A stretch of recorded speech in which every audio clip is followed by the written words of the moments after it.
चंदा के चाचा को सारी बात नमक मिर्च लगाकर सुनाई। चाचा को जब पता चला कि चंदा को जंगल में कुछ कीमती मिला है तो उसके मन में फिर से लालच जाग उठा। सुनो जी, वो अनाथ छोकरी अब उस बुढ़िया के साथ मिलकर अमीर बनने के सपने देख रही है।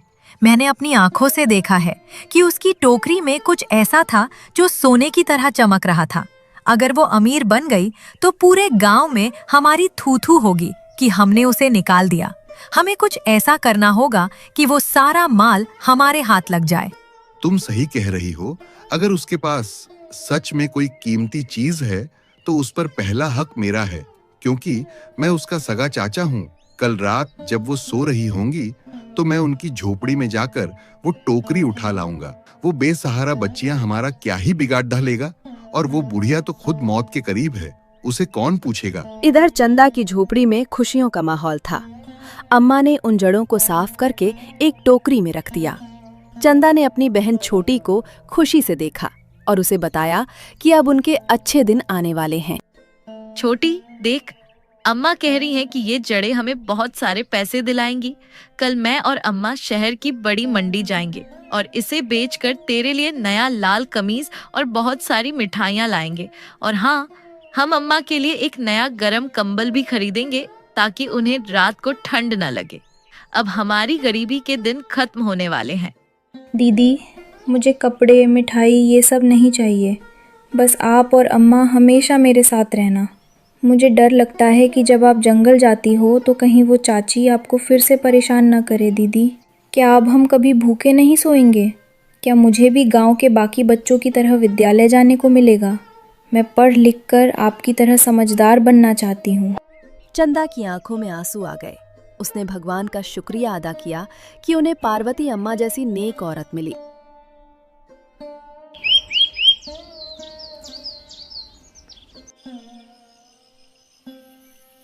कुछ समय बाद आधी रात हो चुकी थी। चारों ओर सन्नाटा था।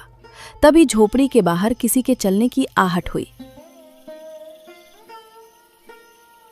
चाचा दबे पांव झोपड़ी के अंदर घुसने की कोशिश कर रहा था ताकि वो चमकता कीमती चीज टोकरी से चुरा सके। कौन है वहाँ? अम्मा, जागिए, झोपड़ी के बाहर कोई है। छोटी, तू मेरे पीछे छुप जा। मैंने कहा कौन है वहाँ? सामने आओ, वरना मैं ये जलती हुई लकड़ी फेंक कर मारूंगी। हमें कमजोर समझने की भूल मत करना। हम अनाथ जरूर हैं, पर अपनी चीजों की हिफाजत करना जानते हैं। चाचा घबराकर अंधेरे में भाग खड़ा हुआ, पर चंदा ने उसकी परछाई पहचान ली थी।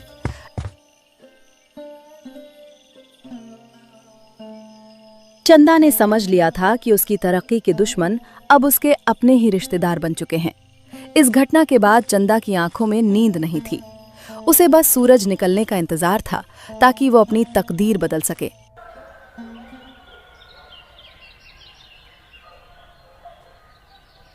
सुबह हुई और जैसे ही सुबह की पहली किरण फूटी, चंदा ने पोटली को अपने सीने से लगाया और पार्वती अम्मा के साथ दूसरे गांव जाने वाली पगडंडी पर चल पड़ी।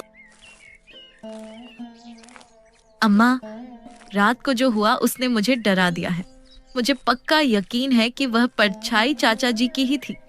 वे हमारी गरीबी का फायदा उठाकर हमसे हमारा आखिरी सहारा भी छीनना चाहते हैं। हमें जल्दी से बड़े गांव पहुंचकर इस जड़ी बूटी को बेचना होगा, वरना ये लालची लोग हमें चैन से जीने नहीं देंगे। क्या वह बड़ा गांव अभी बहुत दूर है अम्मा? बेटा, बस थोड़ी हिम्मत और रख। वह बड़ा गांव पहाड़ी के उस पार ही है। वहाँ के बड़े जमींदार साहब बहुत नेक दिल इंसान हैं और वे जड़ी बूटियों के बहुत बड़े जानकार भी हैं। तूने बहुत बहादुरी दिखाई जो रात को उस चोर को भगा दिया। अब बस थोड़ा और सब्र कर। एक बार हम वहाँ पहुँच गए तो फिर हमें पीछे मुड़कर देखने की जरूरत नहीं पड़ेगी। दोनों के बीच का ये रिश्ता अब खून के रिश्तों से भी गहरा हो चुका था। चंदा के कदम तेजी से मिट्टी के ऊबड़ खाबड़ रास्तों पर बढ़ रहे थे। बड़े गांव की हवेली के बाहर पहुंचकर चंदा थोड़ी ठिठक गई, पर अपनी बहन गौरी का चेहरा याद आते ही उसका साहस फिर से लौट आया। वे गांव के सबसे बड़े जमींदार ठाकुर प्रताप सिंह के सामने पहुंची, जिनके आंगन में बहुत सी गायें बंधी थीं और अनाज के ढेर लगे थे। जमींदार साहब, राम राम। हम पड़ोस के गांव से आए हैं और जंगल की गहराई से कुछ दुर्लभ जड़ी बूटियां लेकर आए हैं। अम्मा कहती हैं कि ये बहुत कीमती हैं। क्या आप इन्हें देखकर हमें इनकी सही कीमत दे सकते हैं? हमें पैसों की बहुत जरूरत है क्योंकि हम अनाथ हैं और हमारे पास रहने को ढंग की छत भी नहीं है। भगवान आपका भला करेगा। आओ बेटी, डरो मत। मैं जड़ी बूटियों का पारखी हूं और हकीमों के लिए सामान इकट्ठा करता हूं। दिखाओ तुम्हारी पोटली में ऐसा क्या है जो तुम इतनी दूर से पैदल चलकर आई हो। गांव में तो बहुत से लोग आते हैं, पर तुम्हारी आंखों में जो चमक और सच्चाई है वो कम ही देखने को मिलती है। लाओ, मुझे देखने दो। चंदा ने पोटली जमींदार को दी। जैसे ही जमींदार साहब ने पोटली खोली, उनकी आंखें फटी की फटी रह गईं और उन्होंने जड़ को हाथ में लेकर गौर से देखा। अरे, ये तो स्वर्ण जड़ है। ये कई सालों में एक बार ही कहीं देखने को मिलती है और इसकी दवा सोने से भी महंगी बिकती है बेटी। तुम्हें अंदाजा भी नहीं है कि तुम क्या बेशकीमती चीज लेकर आई हो। ये तुम्हारी और इस बूढ़ी अम्मा की पूरी जिंदगी बदल सकती है। मैं तुम्हें इसके बदले 500 चांदी के सिक्के और 2 बोरी अनाज दे सकता हूं। 500 चांदी के सिक्के और अनाज की बात सुनकर चंदा के होश उड़ गए। उसने कभी सपने में भी इतनी दौलत नहीं देखी थी। जमींदार साहब, क्या आप सच कह रहे हैं? इतने पैसों से तो हम अपनी पक्की झोपड़ी बनवा सकते हैं और छोटी के लिए साल भर का खाना पानी जुटा सकते हैं। आपका बहुत बहुत धन्यवाद। आपने हम अनाथों पर बहुत बड़ा उपकार किया है। ये लीजिए सारी जड़ी बूटियां, हमें बस हमारी मेहनत का फल दे दीजिए। पैसे और अनाज पाकर चंदा की खुशी का ठिकाना न था और कुछ समय बाद उसने सबसे पहले बाजार से घी, शक्कर और बढ़िया रेशमी कपड़े खरीदे। फिर उसने अपनी बहन छोटी के लिए एक सुंदर कमीज और अपने लिए एक साड़ी और पार्वती अम्मा के लिए एक बढ़िया ऊनी कंबल खरीदा ताकि उन्हें ठंड ना लगे।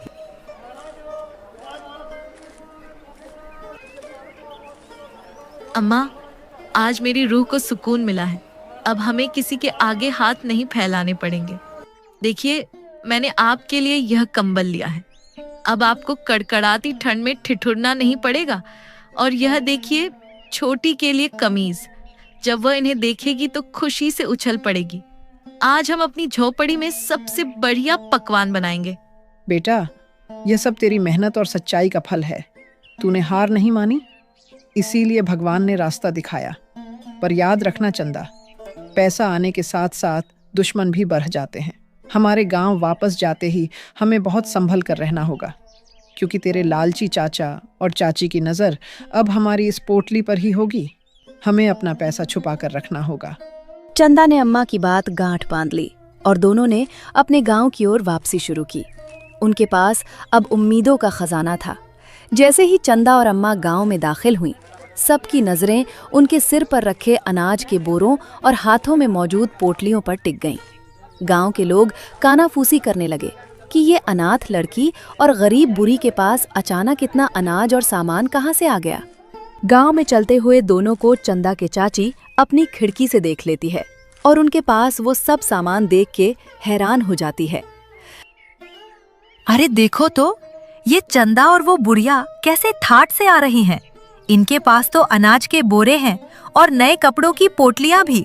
मैंने कहा था ना कि उस टोकरी में जरूर कुछ कीमती था। अजी सुनते हो, बाहर जाकर देखो, हमारी भतीजी तो माला माल हो गई और हमें खबर तक नहीं दी। ये कैसे हो सकता है? कल रात तो मैं खाली हाथ लौट आया था। मुझे वहां वैसा कुछ कीमती नहीं मिला था। लगता है इन्होंने किसी को कुछ कीमती चीज बेच दी है। अब तो वो पैसा और अनाज मेरा है, क्योंकि मैं इनका सगा चाचा हूं। मुझे जाकर अपना हक मांगना होगा। मैं इन्हें इतनी आसानी से ऐश नहीं करने दूंगा। आखिर बड़े भाई की जायदाद पर पहला हक मेरा ही है। यह झोपड़ी के बाहर छोटी बहन गौरी नए कपड़े देखकर चहक रही थी। उसकी हंसी से पूरी झोपड़ी गूंज उठी थी। तभी वहां चाचा और चाची अपने चेहरे पर बनावटी ममता लेकर आ धमके और उनके सामने खड़े हो गए। अरे मेरी लाडली चंदा, कैसी है बेटी? हमें तो रात भर नींद नहीं आई तेरी चिंता में। हमें लगा कि जंगल में तुझे कुछ हो न गया हो। देख, हम तेरी और तेरी बहन का हालचाल पूछने आए हैं और सुना है ठाकुर साहब ने तुझे बहुत धन दिया है। आखिर हम तेरे अपने हैं। ला वो पैसे मुझे दे दे, मैं उन्हें तुम दोनों के नाम से जमा कराकर सुरक्षित रख दूंगी। बस कीजिए चाची जी, अब और नाटक मत कीजिए। जब हम भूख से बिलख रहे थे तब आपकी यह ममता कहाँ सो गई थी? जब आपने हमें धक्के मारकर घर से निकाला था तब क्या हम आपके अपने नहीं थे?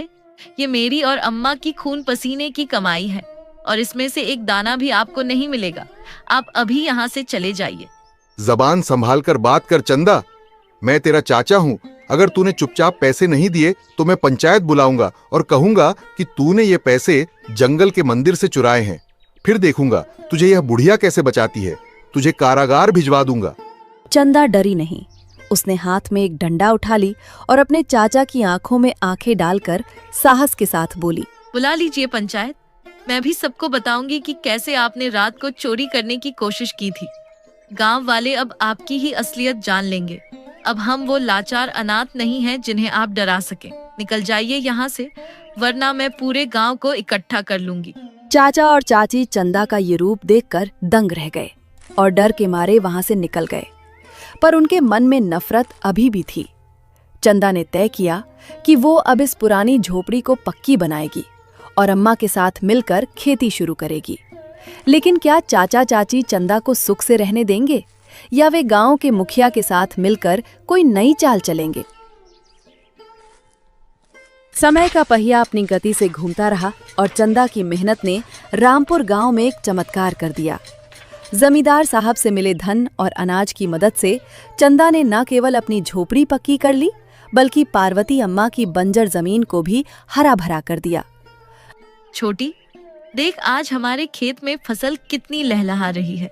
कभी वो दिन थे जब हम एक दाने को तरसते थे और आज हमारे पास दूसरों को खिलाने के लिए भी अनाज है। ये सब पार्वती अम्मा के सहारे और तेरी हिम्मत का नतीजा है। अब हमें गांव में कोई बेसहारा अनाथ कहकर नहीं चिढ़ाता, बल्कि सब हमें इज्जत से देखते हैं। दीदी, मुझे तो अब भी यकीन नहीं होता कि हम उस पुराने मंदिर की सीढ़ियों से उठकर यहाँ तक पहुँच गए हैं। अब मुझे भूख नहीं लगती और ना ही रात को डर लगता है। चंदा दीदी, आप सच में मेरी ढाल बनी रहीं। क्या अब हम हमेशा ऐसे ही खुश रहेंगे? और क्या वो चाची अब हमें कभी परेशान नहीं करेंगी? चंदा मुस्कुराई और अपनी बहन के सिर पर हाथ रखा, पर उसे पता था कि गांव के कुछ लोग अभी भी उनकी तरक्की से जल रहे हैं। इधर चंदा की किस्मत चमक रही थी और उधर लालची चाचा चाची की हालत बद से बदतर होती जा रही थी। चाचा ने जुए और गलत आदतों में अपना सब कुछ गंवा दिया था और अब उनके पास खाने के भी लाले पड़ गए थे। अजी, सुनते हो? आज घर में एक मुट्ठी अनाज भी नहीं बचा है। हमारे अपने बच्चे हमें छोड़कर शहर चले गए और पीछे हमें इस हाल में मरने के लिए छोड़ दिया। देखो उस चंदा को, जिसे हमने धक्के मारकर निकाला था। आज वो पूरे गांव को अनाज बांट सकती है। क्या हमने सच में बहुत बड़ा पाप किया था जो आज हमें ये दिन देखना पड़ रहा है? तुम सही कह रही हो भाग्यवान। लालच ने मेरी आंखों पर पट्टी बांध दी थी और मैंने अपने ही भाई की अनाथ बेटियों के साथ जुल्म किया। आज जब मैं भूख से तड़प रहा हूं, तब मुझे उनकी उस रात की भूख का एहसास हो रहा है। मुझे लगता है कि हमें चंदा के पास जाकर अपनी गलतियों की माफी मांगनी चाहिए। भले ही वह हमें दुत्कार दे, पर प्रायश्चित तो करना ही होगा। शाम का समय था। चंदा और पार्वती अम्मा आंगन में बैठकर बातें कर रहे थे कि तभी चाचा और चाची वहां पहुंच गए। उनके चेहरे की चमक जा चुकी थी और वे लाचारी की मूरत लग रहे थे। उन्होंने चंदा के पैर पकड़ लिए। बेटी चंदा, हमें माफ कर दो। हम पापी हैं। हमने तुम्हारे साथ जो किया उसके लिए हमें नर्क में भी जगह नहीं मिलेगी। आज हमारे पास न घर में रहने की हालात है और न ही रोटी। हमें अपनी गलती का एहसास हो गया है। चाहे तो हमें सजा दे दो या गांव से बाहर निकाल दो, पर हमें एक बार अपनी सगी भतीजी होने का एहसास करा दो। हम बहुत शर्मिंदा हैं। हाँ चंदा बेटी, मुझे बहुत पछतावा है। मैंने उस रात तुम्हें बासी रोटी फेंक कर दी थी और आज मैं खुद एक रोटी के लिए मोहताज हूँ। भगवान ने हमें हमारे कर्मों की सजा दे दी है। अब हम बस शांति से अपनी बाकी की जिंदगी गुजारना चाहते हैं। अगर तुम हमें माफ नहीं करोगी तो हम जीते जी मर जाएंगे। कृपया हमें माफ कर दो। चंदा की आंखों में आंसू आ गए। उसने अपने चाचा और चाची को जमीन से उठाकर सम्मान के साथ बिठाया। चाचा जी, चाची जी, आप उम्र में मुझसे बड़े हैं और मेरे पिता के समान हैं। जो बीत गया उसे मैं भूल चुकी हूँ। माँ कहती थी कि नफरत से सिर्फ नफरत बढ़ती है, पर माफ कर देने से आत्मा को सुकून मिलता है। आप कहीं नहीं जाएंगे। आप इसी आंगन, इसी घर में हमारे साथ रहेंगे। आखिर इस दुनिया में हमारे पास आप ही तो सगे रिश्तेदार बचे हैं। चंदा, तेरा दिल सच में सोने का है। इन लोगों ने तेरे साथ जो किया, उसके बाद भी तू इन्हें अपना रही है। यही एक सच्चे इंसान की पहचान है। आज से तुम सब मिलकर इस घर में रहो। और छोटी, देख तेरे चाचा चाची वापस आ गए हैं। अब हमारा परिवार पूरा हो गया है। आज से कोई अनाथ नहीं है। चंदा की उदारता देखकर पूरे गांव ने उसकी जय जयकार की और चाचा चाची ने अपनी बाकी की जिंदगी चंदा और गौरी की सेवा में लगा दी। दीदी, आज मुझे समझ आया कि तकदीर सिर्फ भगवान नहीं बनाता, बल्कि हमारी मेहनत और माफ़ कर देने की शक्ति भी बनाती है। अब हम कभी अकेले नहीं होंगे और हमारा ये गांव अब प्यार और भाईचारे से रहेगा। आज माँ बापू जहाँ भी होंगे हमें देखकर बहुत खुश हो रहे होंगे। चंदा ने आसमान की ओर देखा और एक लंबी राहत की सांस ली। उसकी आंखों में आने वाले सुनहरे भविष्य के सपने थे। 2 अनाथ बहनों की तकदीर अब पूरी तरह बदल चुकी थी और वे अब बेसहारा नहीं, बल्कि पूरे गांव का सहारा बन चुकी थीं।